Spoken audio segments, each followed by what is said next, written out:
आज तक लोगों को नहीं मालूम कि पूजन करने बैठते हैं तो सबसे पहले क्या करते हैं। पर सबसे पहला काम मंदिर में बिना पंडित के सबसे पहला काम कौन सा होता है? तो सबसे पहला काम होता है भगवान को धन्यवाद देना कि आज भी आपने मुझे इस मंदिर में आपका दीदार कराने के लिए, दर्शन कराने के लिए बोला। अगर पंडित साथ में होगा तो पहले वो मंत्र बोलेगा, स्वस्ति वाचन करेगा।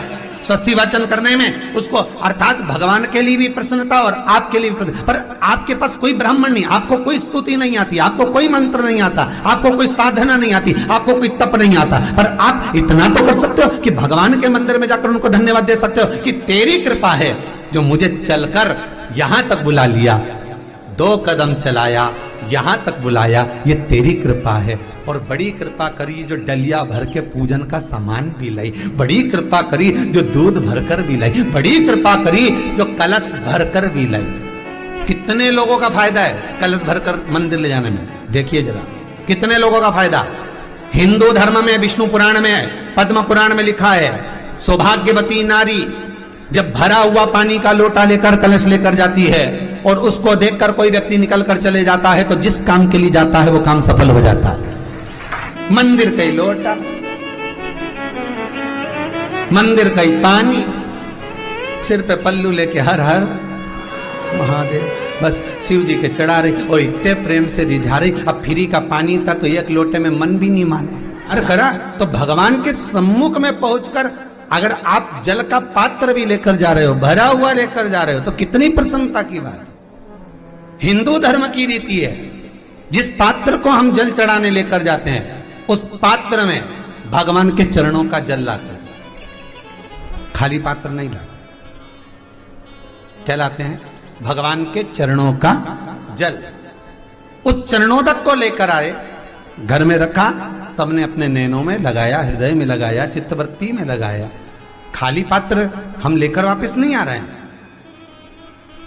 शिव मंदिर में जब जब जाओ, जल चढ़ाने के लिए जाओ, पात्र तुमने शंकर जी को पूरा पानी चढ़ा भी दिया तो शंकर के चरणारविंद का थोड़ा सा जल पात्र में डाल के भले 2 बूंद लाओ, 4 बूंद लाओ, इतना सा लाओ, पर लाओ और उसको पूरे परिवार के नेत्रों में जब लेकर आए हो चरणोदक तो लगाओ।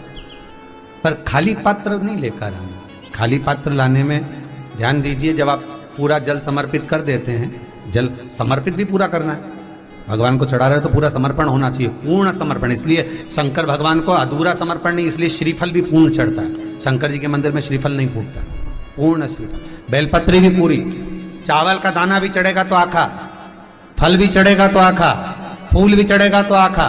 भगवान को कोई चीज खंडित नहीं चढ़ती, शिव जी को जल भी चढ़ेगा तो पूर्ण। जिस जल को चढ़ाने के लिए लेकर गए उसको बचा कर नहीं लाना है शिव मंदिर में से, संपूर्ण भाग, क्योंकि भगवान के चरण की रज जब हमारे घर में प्रवेश करेगी तो हमारा आत्म कल्याण तो स्वतः ही हो जाएगा। शिव करुणा कर ही देंगे। पर कई लोगों की आदत रहती है, और आपने भी गलती करी होगी, गए होगे, चढ़ा कर भी आए होगे, पूरा पानी भी उंडेल कर आए होगे, चढ़ा भी दिया, छोड़ भी आए, पर लेकर नहीं आए होगे। कई लोग गलती कर जाते हैं और फिर बाद में कहते हैं हम तो इतने साल से पूजन कर रहे हैं, भगवान हमारी सुन ही नहीं रिया। तो भगवान के मैं तो तैयार बैठा, पर तू नवा के चली जाए, लेके तो कहीं जाए। तो भगवान थोड़ी ना कहेगा कि तू मेरे पास में आए तो मेरे चरण की रज लेकर जा। भगवान थोड़ी ना कहेगा कि मेरे पास में आकर तू ये लेकर जा। भगवान तो कहेगा मेरे पास में आया है, मांगना कुछ मत, बस मुझे जो स्नान कराया है मेरा चरणोदक लेकर जा, छीट दे पूरे घर में, संपदा भरना मेरा काम है। जहां मेरी चरण की रज पहुंच गई वहां संपदा स्वतः पहुंचती है, मैं वहां पहुंच जाता हूं। तो चरणों तक ले जा, पर लोग ले जाते हैं, पूजन करते, कलश भी उंडेलते, जल भी चढ़ाते, पर आते समय खाली लेकर आ जाते। भगवान को इतना बुरा लगता, मेरे दरवाजे से खाली जाए, मुझे कितना बुरा लगेगा। जो आए वो भर कर जाए, भले 2 बूंद लेकर आओ, पर उसमें चरणों तक थोड़ा सा लेकर अवश्य आए। उसी तरह जल चढ़ाने के बाद हम जब लेकर आते हैं पात्र के अंदर, ये उसमें उसकी बरकत है। गर्ग संहिता में दूसरी चीज कही, उसको भी समझ लीजिए। गर्ग संहिता में कहा गया, जब आप घर से जल लेकर जाते हो भरकर, तो ये सृष्टि की जितनी नदियां हैं, पृथ्वी पर जितनी नदियां विद्यमान हैं, जितने तालाब, जितने सरोवर, जितने कुंड, जितने विराजमान हैं, उन सारे तीर्थों का जल जब आप घर से लेकर निकलते हो तो वो तीर्थ का संपूर्ण जल आपके कलश में आ जाता है।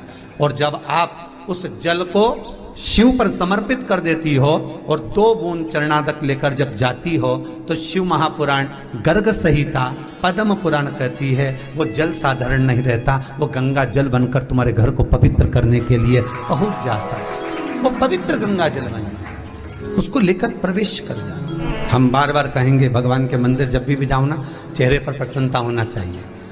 किसी से मिलने जाओ ना, चेहरे पर अगर प्रसन्नता नहीं और ऐसे ही पहुंच गए ना तो वो श्रेष्ठता नहीं मानी गई।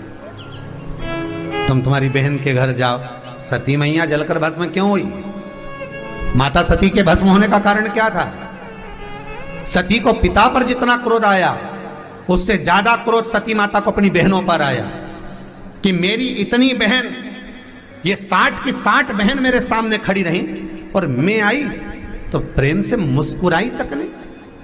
आप किसी के यहाँ जाओ और कोई के यहाँ पहुंचे और जाते से ही आप उस पहुंचे और कहा जी जी राधे राधे, जय श्री कृष्णा, हर हर महादेव, श्री शिवाय नमस्तुभ्यम, ओम नमः शिवाय आपने बोला और उसके चेहरे पर प्रसन्नता नहीं आया तो ऐसे घर में जाने से कोई फायदा है क्या? और आप किसी के यहाँ जा रहे हो तो आपके चेहरे पर भी प्रसन्नता होना चाहिए, सामने वाले को तो हो, आपके भी चेहरे पर भी। मंदिर में जब जब जाएं, गुरु के दरवाजे पर जब जब जाएं, परमात्मा के चरणारविंद में जब जब जाएं, माता पिता के चरणों में जब जाएं, घर के बुजुर्गों के पास जब जाएं तो तुम्हारे चेहरे पर प्रसन्नता होना चाहिए। भगवान को भी लगे दुख भले है इसको पर चेहरे पर प्रसन्नता है, इसको अब दुख नहीं देना क्योंकि इतना मुस्कुराकर ये मेरे मंदिर में आती है।